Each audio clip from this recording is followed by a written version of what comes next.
Welcome to it, ladies and gentlemen. Today in studio we have Dr Sipho Kabane, who has quite extensive experience in healthcare industry. Doc, welcome. Thank you for the invite, Stephen. Maybe just briefly tell us, who is Dr Kabane? Just give us a background, history, where you come from, why did you decide to study medicine and be involved in the medical schemes environment and private healthcare and public healthcare? Right, Sipho Kabane was born in Soweto. My parents one was a teacher and one was a nursing sister. So in a sense, maybe that inspired me in my career choice. So I undertook all my primary education studies in Soweto in various schools. And before matric, I actually went to KZN, where I completed my matric. And then I went to University of Fort Hare, where I did a BSc, and then thereafter I went to medical school. But I'm one of three siblings. My sister is also a medical doctor. Oh. Yeah, she's operating from Australia right now. Oh. Yeah, but she does come to the country from time to time. And Yeah, and I do have three children who are adult. All of them are working. One is in marketing for an insurance company. The other one is in advertising. But you also have another medical doctor in the house. Yeah.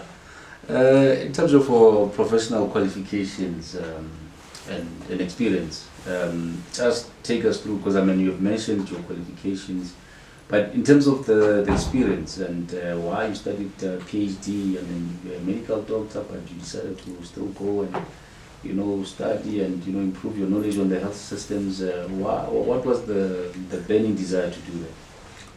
Yeah, if you look at my formal qualifications, they are quite varied and have taken quite a few turns here. I mean, I started out with a BSc that had a pre-med in it, and I went to medical school in Medunsa and completed there. But after I had settled as a private medical practitioner, I was inspired to study business. So I did an MBA, which I successfully applied in that business. But then I got concerned about, the issues of poverty, inequality in the country. And that prompted me to do that MPhil in economic policy with University of Stellenbosch. So at some point I decided perhaps let me go and actively participate in the public health sector space and apply all of this knowledge. And that's when I joined the Free State government as a Chief Executive at Universitas Hospital and the Free State Psychiatric Hospital. One of the biggest hospitals. Certainly. Yeah. And then I rose up the ranks and became the Deputy Director General in charge of all clinical health services in the Free State province. And then somewhere in 2010, I got appointed as the head of health, meaning that I was operationally responsible for the delivery of health in that province. And then I moved over to Limpopo, where I occupied the same space here and supported the Limpopo government when it was placed under Section 100. When they were under administration. That's correct. Yeah. So what did you do there? Why were you seconded there or to Limpopo? What was happening at that time besides being put under administration? What were the... Well, if you read the history, you'll recall that the reason why Limpopo government was placed under Section 100 was because of corruption, fraud, tender irregularities, as well as poor audit outcomes. I mean, to a point when I arrived at the Department of Health in Limpopo, it had 3 successive disclaimers. And the mission there was to make sure that we turn around the fortunes of the health department and others. And we successfully did that by identifying all the key areas that were problematic. And when I left, Limpopo had an unqualified audit opinion. Wow, for the first time, or? Yes, for the first time in many years. And the service, delivery plan was in place. All the key vacancies were filled, and the budget and allocations had improved to a point that we were able to address even long-standing unpaid bonuses, etc. So I think one stabilized that department. And then you moved back to the National Department of Health. What was the move all about, going back to the Department of Health? Well, firstly, my contract had been served out. And secondly, I think National Department of Health needed support with the Ideal Clinic program. Okay. And I was seconded into that position to support the project itself. And I stayed at National for about 2 years, developing the measurements and standards for an ideal clinic together with the team there, which set up some of the basic information that was required for the implementation of the NHI. So you come a long way with the NHI. But we're going to get into those policy issues later. But your first up, then you moved to the Council for Medical Schemes, not as a registrar. And not a lot of people know you served as a senior strategist. How did that come about?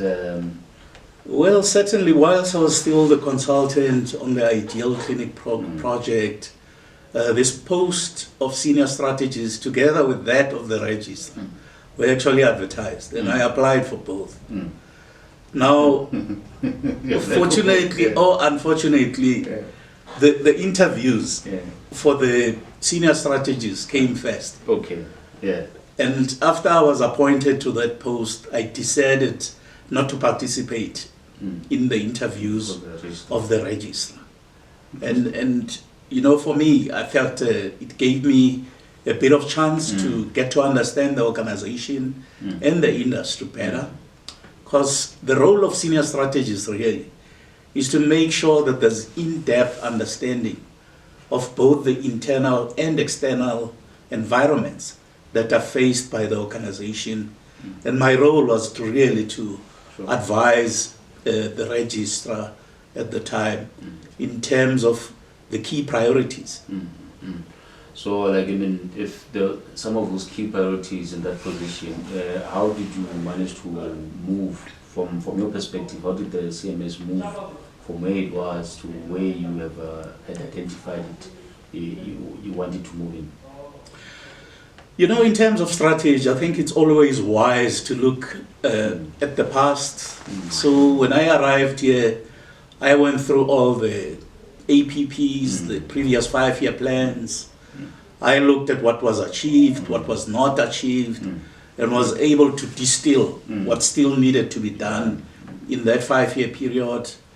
And then I examined the organization in terms of its internal strengths and weaknesses and how it deals with opportunities. I did a detailed personnel analysis to look at the external environment, and I did a scenario on planning or looked at various scenarios, and that filtered into the 5-year planning, that the organization was involved in 2020. Yes.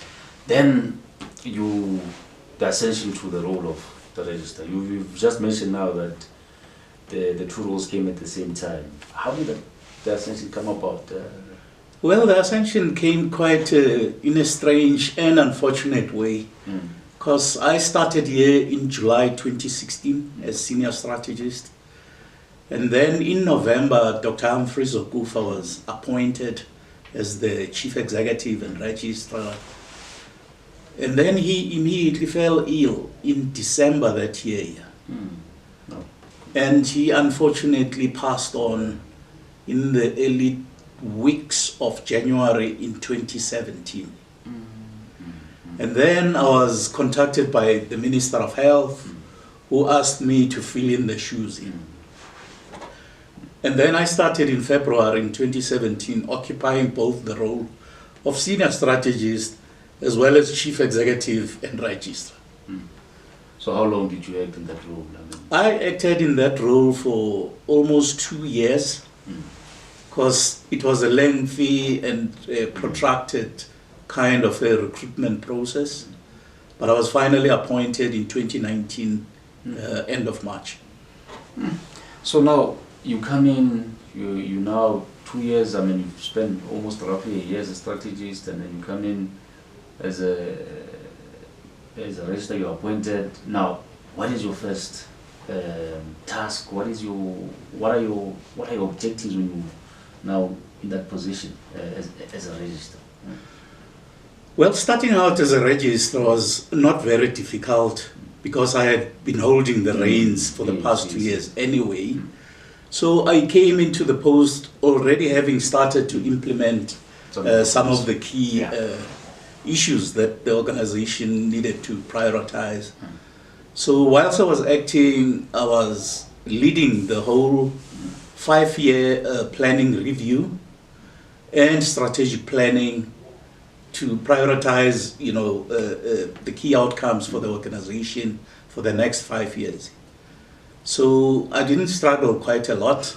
In fact, the appointment just strengthened my power. Because often when you act, you get people that challenge your authority, and sometimes it's difficult to navigate, especially when there's no certainty in terms of how long you'd be sitting in that post. So when you're in control, then you're able to assert yourself better, achieve better results, and be able to take the organization where it needed to be taken. So from strategy to now a permanent registrar, did the needle start moving? Like, did the performance in your view, in terms of what you planned as a strategist and now as a registrar, did you started seeing any progress, some of the things that you had identified?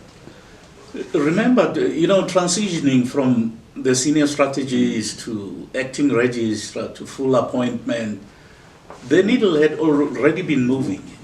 Because when I took over this job, it was not to perform functions up to a certain point, but it was really to make sure that this organization, which had not had a registrar for a number of years, is more organized and is poised to be much more effective and efficient in its mandate of just operating as a public health entity, but also strengthen its effectiveness as a regulator.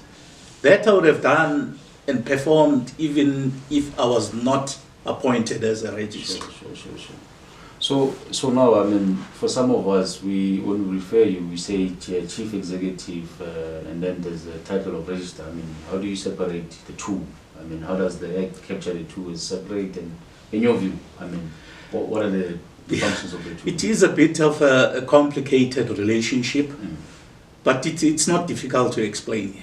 Because the Chief Executive actually talks to the accounting officer role that the person that occupies the seat is expected to execute in line with the Public Finance Management Act. So in other words, you need to make sure that your organization is compliant with the Public Finance Management Act by ensuring that you've got all the structures that need to be in place and that people perform in line what is expected, but make sure that all the deliverables in line with the operational effectiveness and efficiency is covered. So that's the part of the Chief Executive. The role of the registrar has got two legs.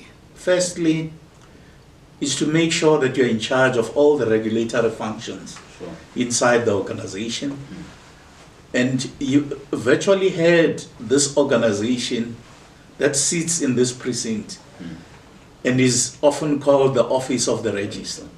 Because everyone in this organization that performs any regulatory function, they're doing it in the name of the registrar. And then the third leg is the one that just links this organization to the national ministry. And this relates mainly to statutory requirements as well as policy support. So now, the relationship, you talked about the NDOH, what is our relationship with NDOH? Are we, some people say that we should be independent and stuff like that, but what is our relationship with NDOH, and maybe expand on the mandate of the CMS in the same way? Yeah. Right. Okay. If you look at Section 7 of the Medical Schemes Act, that it captures, the gist of the mandate of this organization, because it says we need to prioritize and protect the interests of all beneficiaries at all times. Yes. It also says we need to regulate this industry in a manner that is complementary to national health policy. It says we should make rulings that are aligned to the Act and regulations. It says we need to advise the minister in terms of the information and data that needs to be collected in the medical schemes industry. It also says we need to advise the minister on policy issues and all matters related to the medical schemes. But it also says the minister can direct us to perform other tasks other than what sits in the Act. So that captures the mandate. Now, when you listen to what I've just said, you can actually see that the Act itself cements the relationships between the Council for Medical Scheme and the National Ministry. Apart from the fact that our budgets get approved by the National Ministry and Treasury, and also when we provide all the statutory reports, they go to the Minister and to Parliament. So in a sense, this independent role is a fallacy. Because if we are funded through a publicly approved budgetary process, we can't be independent. If we were to be independent, then it means we should have been established separate from the National Department of Health, and even our funding should have been organized independently. But that doesn't take away the role that we are supposed to play. We do have some latitude because a lot of the roles and functions are delegated to the institution. So we don't have to consult the minister every time we need to make a decision. So the council, which is the highest governance body, actually is charged with that oversight role. Because I was about to touch on the role of the council, because some of the council members are actually from the industry, if I'm not mistaken. So how is it structured, the CMS, in terms of from the council, its governance structures? How's the makeup of the CMS structure? Right, so you've got what I mentioned earlier on as the registrar's office, which basically looks after all the individuals appointed at the CMS, with the registrar and chief executive in charge. Now, the registrar and chief executive reports directly to the council. This is the council within the Council for Medical Schemes. Now, the council is the governing body and is put together in terms of the Act itself. And it's the minister that actually appoints the council through a public process. In other words, an advert goes out, people apply, and yes, specific skills, experiences are required in order to have that important diversity in the council. So you'd have people coming from the medical field, you've got people with a legal background, consumer activists, actuarial scientists, people with expertise in finance, all being put together to play an oversight role in this organization. It's an interesting that you mentioned that we have members of the council that are from consumer bodies. CMS itself, it's a consumer body. Explain that concept. Well, if you look at CMS and its regulatory function, and you start with Section 7, that says we need to protect the interests of members at all times. This also means addressing complaints that scheme members might be having. So there is what you'd call an ombudsperson role that is embedded within the CMS.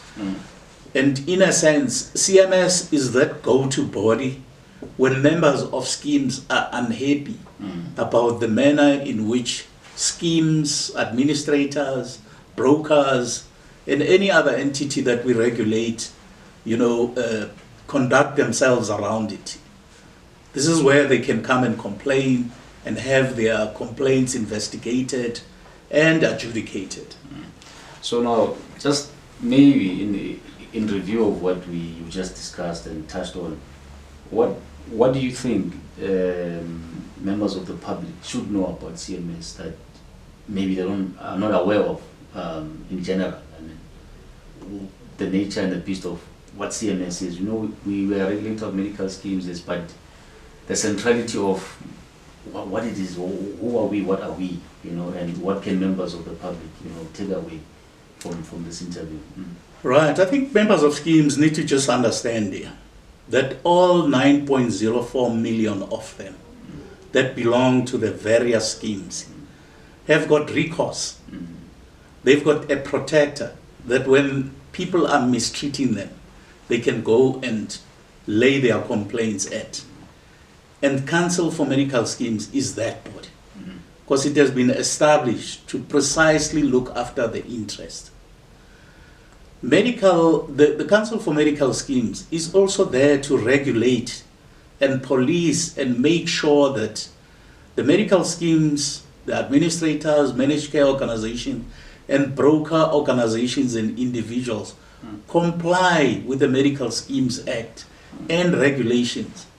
And that when they do things that stand outside that act, we come in and correct that through a process of rulings, etc., etc., etc. So I want members of schemes to understand that this is a body established to protect them, and that when you're unhappy about schemes, this is where you can call. But it's also there to make sure that it contributes to the policy engagements that affect health, particularly where it impacts on medical schemes and its members.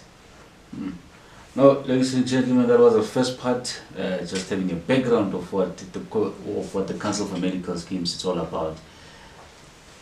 Stay tuned for the second part with Dr. Sipho Kabane. Thank you.